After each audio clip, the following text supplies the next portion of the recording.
Assalamualaikum warahmatullahi wabarakatuh. Saya Muhammad Roza Bestari. Pada kesempatan kali ini, saya akan membahas mengenai identifikasi bahaya di lingkungan sekitar. Adapun sampel lingkungan yang saya ambil yaitu lingkungan rumah saya sendiri.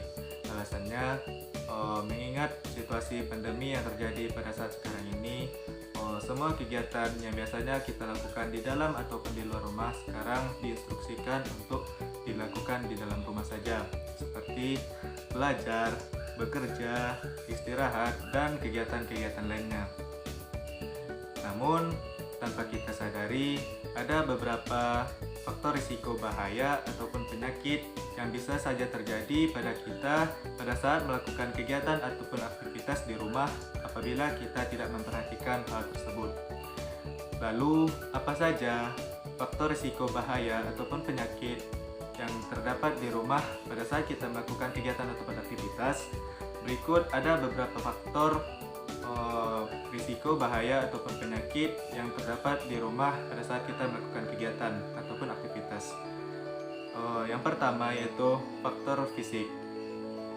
Adapun bahaya ataupun penyakit yang berasal dari faktor fisik seperti yang pertama berasal dari suhu, di mana pada saat musim kemarau yang cenderung berlangsung lama mengakibatkan sumber air yang berada di lingkungan sekitar rumah seperti sumur ataupun sungai mengalami kekeringan, sehingga apabila sumber air tersebut berkurang ataupun habis, maka penghuni rumah akan mengalami kesulitan dalam memperoleh sumber air.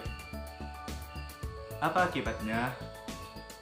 Akibatnya hal tersebut akan berdampak pada penghuni rumah tersebut, seperti kekurangan sumber air minum, yang sehingga menyebabkan penghuni rumah mengalami dehidrasi, kemudian penyakit kulit seperti gatal-gatal akibat kekurangan sumber air bersih, dan lain-lain sebagainya.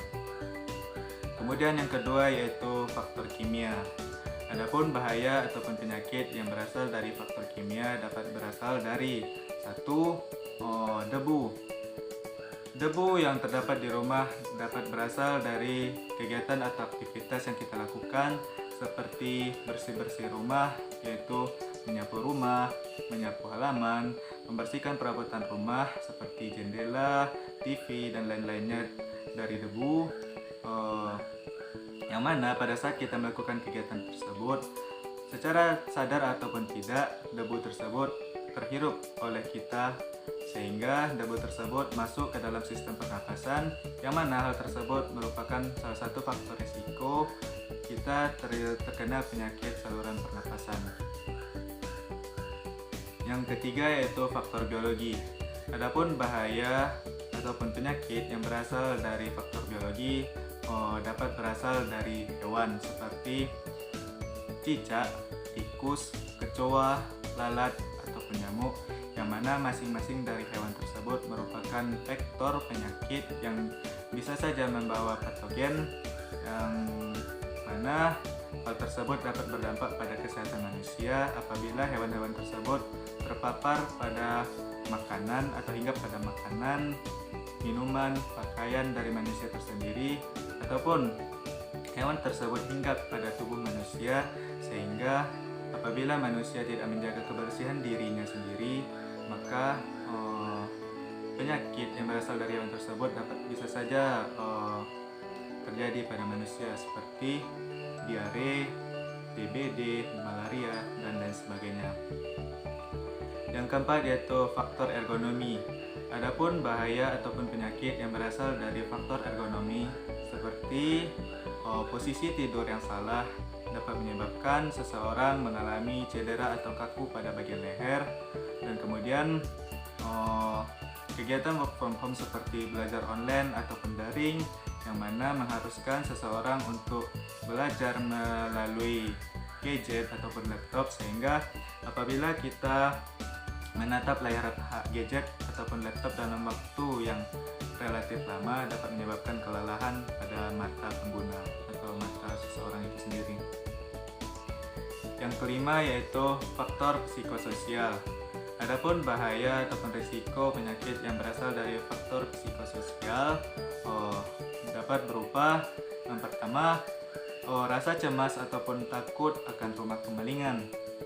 Siapa yang tidak takut apabila rumahnya tidak mengalami kemalingan? Pasti semua orang memiliki rasa cemas terhadap hal tersebut. Karena kemalingan selain dapat menyebabkan kerugian dari sektor material, tidak jarang kasus kemalingan yang terjadi di berita mengabarkan berujung pada kematian atau pembunuhan, sehingga hal tersebut bisa saja menimbulkan rasa was-was bagi kita. Kemudian pada saat terjadinya faktor alam seperti hujan deras yang disertai dengan sambaran petir ataupun angin yang kencang, sehingga menimbulkan rasa was-was bagi diri kita yang berada di dalam rumah akan sambaran petir ataupun pohon yang roboh atau pohon tumbang yang dapat saja menimpa rumah apabila di sekitar rumah tersebut terdapat pohon. Mungkin sekian yang dapat saya sampaikan pada kesempatan kali ini. Kurang lebihnya saya mohon maaf. Semoga dari apa yang saya sampaikan tersebut dapat diambil hikmahnya, sehingga kita yang jelas perlu memperhatikan keadaan lingkungan sekitar rumah kita, dan kita perlu menjaga kesehatan dan juga keselamatan diri kita dimanapun kita berada. Sekian, terima kasih. Assalamualaikum warahmatullahi wabarakatuh.